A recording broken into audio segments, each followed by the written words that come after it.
إن شاء الله تكونوا بخير. ورجعت لكم فيديو جديد. فيديو اليوم راح يكون تحدي كسر الملل في الحجر المنزلي. بما إنه إحنا زهقانين وتعبانين حبيت أعمل لكم فيديو سهل ولطيف مع أخي فارس. مرحبا، كيفكم؟ إذا أول مرة بتشوفونا تنسوش تعملوا لايك وشير وتشتركوا بالقناة وتفعيلوا الجرس. يلا نبدأ الجولة الأولى.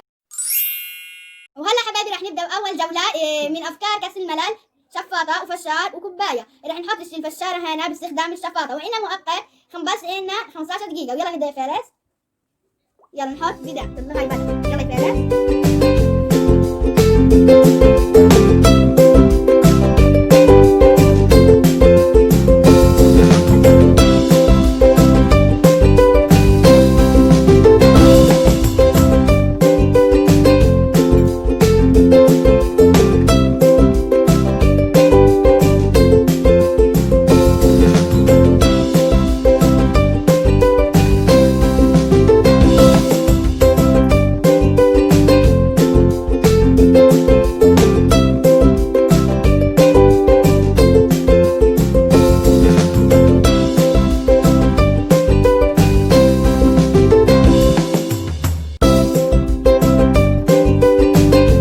عليا بالكب كتير عنده بس طبعا فارس فاز بأول جولة. طلوا كيف أنا نتفى وفارس كتير. ويلا نبدأ بالجولة الثانية. هلا حبايبي راح نبدأ بالجولة الثانية. بدي أفهمكم كيف الطريقة. وهيك بنحط الورقة ونجيب ونبني برج. اللي بفوز راح يكون شاطر. يلا يا فارس نبدأ.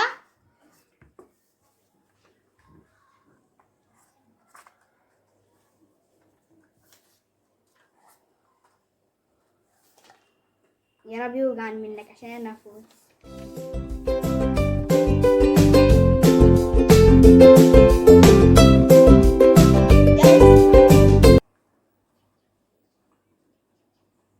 يلا خلاص مينفعش تاخدها. خلاص خليها هنا. تبعوتها كان وانا اللي هنا. يا الله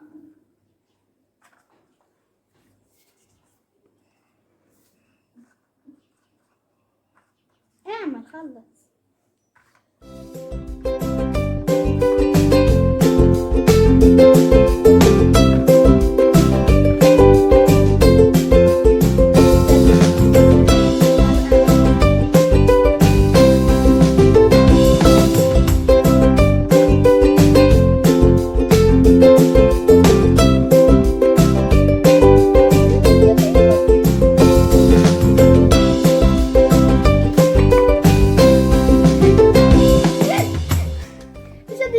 يا جماعة أنا شكلي هفوز. شكلك والله كل ما أنا بفوز عليك تحديات.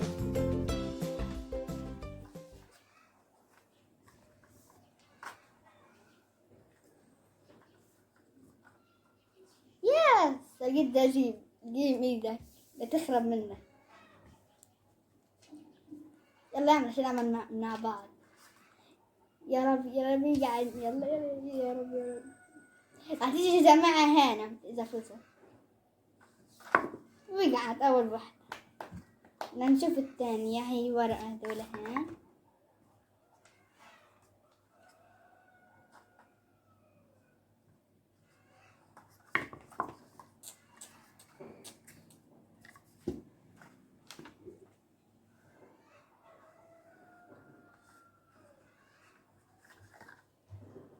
وقعت مني طبعا.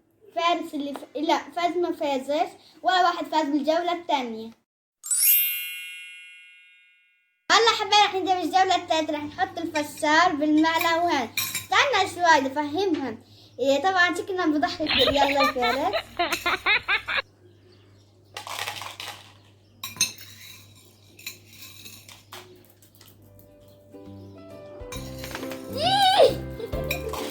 شكلي بضحك كثير على الحضر المنزل.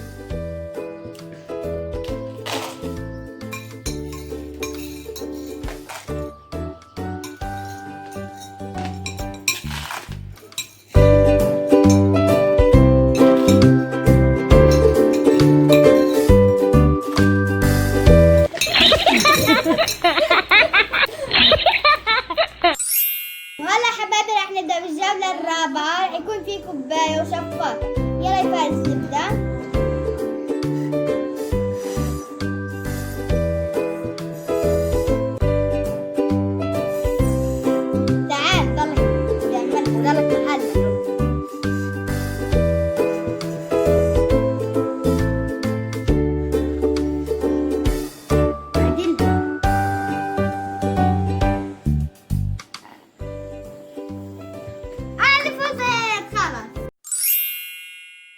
حبايبي راح نبدأ بالجولة الخامسة. راح احط القلم وقيم واثنين وثلاثة واربعة. يلا يا فارس نبدأ. اثنين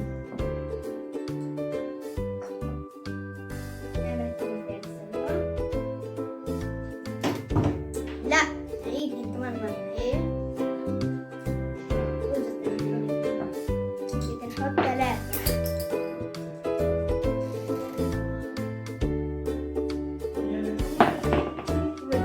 أربعة كلهن.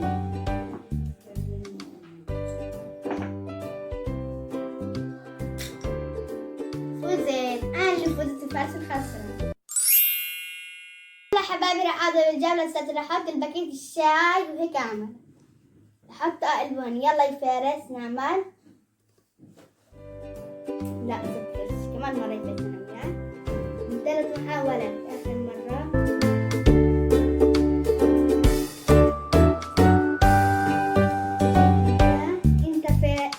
فاز ولا اللي خسرت. حبايبي راح نعمل الجولة السابعة. راح احط باكيتين الشاي اللي فيهم فوق الطاقية. يلا يا فارس. لا بطلتش معي. زبطت معاه وفارس مزبطتش. هلا حبايبي نكون وصلنا لنهاية الفيديو. تنسوا تعملوا لايك وشير. اشتركوا بالقناة وفعلوا الجرس واكتبوا لي بالتعليقات شو رأيكم. سلام. وهلا حبايبي راح نعمل الجولة الثالثة. راح اعلمكم كيف جولة الفشار بالماء. الان نحطها هنا. طبعا حبايبي كنا بضحك كثير. يلا يا فارس.